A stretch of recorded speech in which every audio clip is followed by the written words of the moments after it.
तो गाइस आपने social media पर विंटर आर्क के बारे में जरूर सुना होगा, लेकिन असल में ये है क्या? देखिए, विंटर आर्क एक तरह का सेल्फ इंप्रूवमेंट चैलेंज है। मतलब ये कि सर्दियों के मौसम में हम खुद पर काम करने का फैसला करते हैं। इसका मतलब है कम से कम सोशल मीडिया यूज करना, पार्टी या टाइम पास चीजों से दूर रहना और ज्यादा से ज्यादा फोकस करना अपनी पढ़ाई, काम, फिटनेस या किसी भी स्किल पर डिसिप्लिन के साथ। और इसे विंटर आर्क इसलिए कहते हैं क्योंकि जैसे एनिमे या मूवी में हीरो किसी चैलेंज से पहले ट्रेनिंग आर्क में जाता है, वैसे ही हम भी सर्दियों के समय खुद को ट्रेनिंग मोड में डालते हैं। हम मेहनत करते हैं, डिसिप्लिन बनाते हैं और फिर जब ये आर्क खत्म होता है तो हम एक नए और मजबूत वर्जन के साथ वापस आते हैं। तो दोस्तों, ये है विंटर आर्क चैलेंज। एक ऐसा समय जब आप साइलेंस में ग्राइंड करते हो और बाद में रिजल्ट से सबको सरप्राइज करते हो। तो मैं ये आप लोगों को क्यों बता रहा हूँ? इसलिए क्योंकि मैं भी इस विंटर आर्क चैलेंज को स्टार्ट करने वाला हूँ। तो ये 90 डेज का चैलेंज रहने वाला है, जो कि 1 अक्टूबर से स्टार्ट होगा। वैसे विंटर आर्क कोई फिक्स टाइम का चैलेंज नहीं है, ये पर्सनल गोल और डिसिप्लिन पर डिपेंड करता है। लेकिन सोशल मीडिया पर लोग इसे आमतौर पर पूरे सर्दियों के सीजन के लिए मानते हैं। तो दोस्तों, यही है विंटर आर्क चैलेंज। होप करता हूँ आप लोगों को अच्छे से समझ में आ गया होगा। और गाइस, अब बात करते हैं कि विंटर आर्क में हमें करना क्या है। आई नो ठंड में सुबह जल्दी उठना मुश्किल लगता है, लेकिन यही असली डिसिप्लिन आर्क है। जल्दी उठने से हमारे बॉडी का मेटाबॉलिज्म अच्छा रहता है और दिन प्रोडक्टिव बनता है। अगर मैं अपने बारे में बताऊं तो मैंने प्रीवियस ईयर में ये चैलेंज स्टार्ट किया था और मैं डेली मॉर्निंग के 5 बजे उठकर रनिंग किया करता था। और यही आपको करना है। मतलब रनिंग से आने के बाद आपको 5 मिनट के बाद नहा लेना है। अब अगर आपके पास कोल्ड शावर अवेलेबल नहीं है तो उसे लेने की कोई जरूरत नहीं है। आप अपने घर का नॉर्मल पानी भी यूज कर सकते हैं, क्योंकि विंटर के मौसम में पानी वैसे भी ठंडी ही रहती है और ऐसा करने से आप दोबारा नींद में नहीं जाओगे।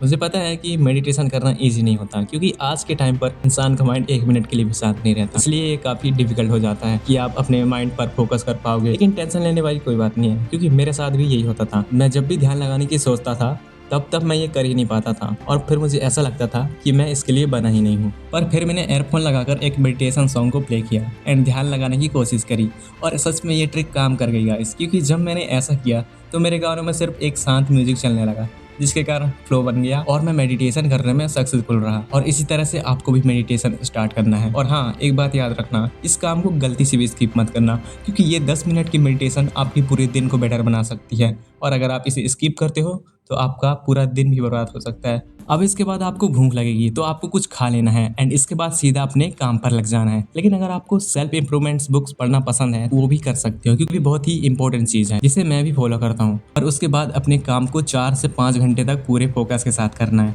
फिर जब आप काम करते करते थक जाओ या फिर आपका काम कंप्लीट हो जाए तो आपको लंच करना है एंड ट्राई करना है थोड़ा कम खाने का, क्योंकि जब आप पेट भर के खाना खाते हो तो फिर आपको आलस आने लगता है। एंड लास्ट में जब शाम हो जाए तो आपको एटलीस्ट आधे घंटे एक्सरसाइज करना है, क्योंकि मैं अभी ऐसा ही करता हूँ। अब आप में से बहुत से लोग ये कहेंगे कि हम एक्सरसाइज सुबह भी तो कर सकते हैं। तो देखो, आपका कहना तो सही है, पर अगर आप सुबह रनिंग के साथ साथ एक्सरसाइज दोनों करते हो तो आपके बॉडी के अंदर की एनर्जी पूरी तरह से खत्म हो जाती है एंड फिर आपको काम करने का मन नहीं करता है, सिर्फ रेस्ट करने का मन करता है। इसलिए इन दोनों को मैं दिन के 2 पार्ट्स में डिवाइड कर देता हूँ। पर आप चाहो तो इसे उल्टा भी कर सकती हो। और अब हम दिन के लास्ट स्टेज पे आ चुके हैं, जहाँ पर रात हो चुकी है एंड अब हमें अपने काम को फिनिश करके रात का डिनर सोने से एटलीस्ट आधा घंटा पहले खाना है। एंड ट्राई करना है कि आपको 10 बजते बजते अपने बिस्तर पर चले जाना है एंड फोन को साइड में रखकर सो जाना है। पर उससे पहले आपको एक आखिरी स्टेप को फॉलो करना है, क्योंकि उसके बिना आप कंसिस्टेंट होकर दिन भर ये सारे काम पूरा नहीं कर पाओगे। और वो चीज़ है टू डू लिस्ट।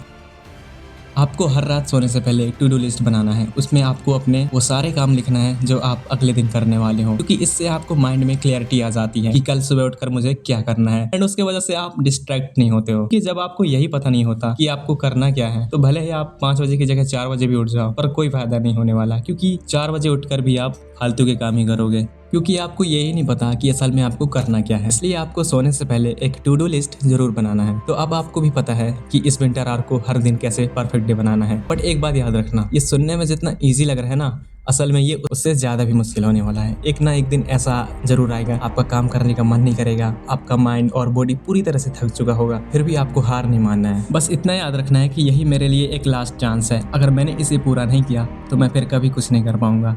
तो अगर आप सब मेरे साथ ये चैलेंज स्टार्ट करने वाले हो तो कमेंट में जरूर से लिखना वी आर वॉरियर्स। और एक वॉरियर्स क्या कर सकते हैं ये दिखाने की बारी आ चुकी है। इसलिए रुकना मत, बस अपने आप को पुश करते रहना। और अगर आप भी मेरे इस चैनल से जुड़ना चाहते हो तो मेरे इस चैनल को जरूर से सब्सक्राइब करना। सो गाइस, हम मिलेंगे किसी और नेक्स्ट वीडियो में। तब तक के लिए जय हिंद, जय भारत।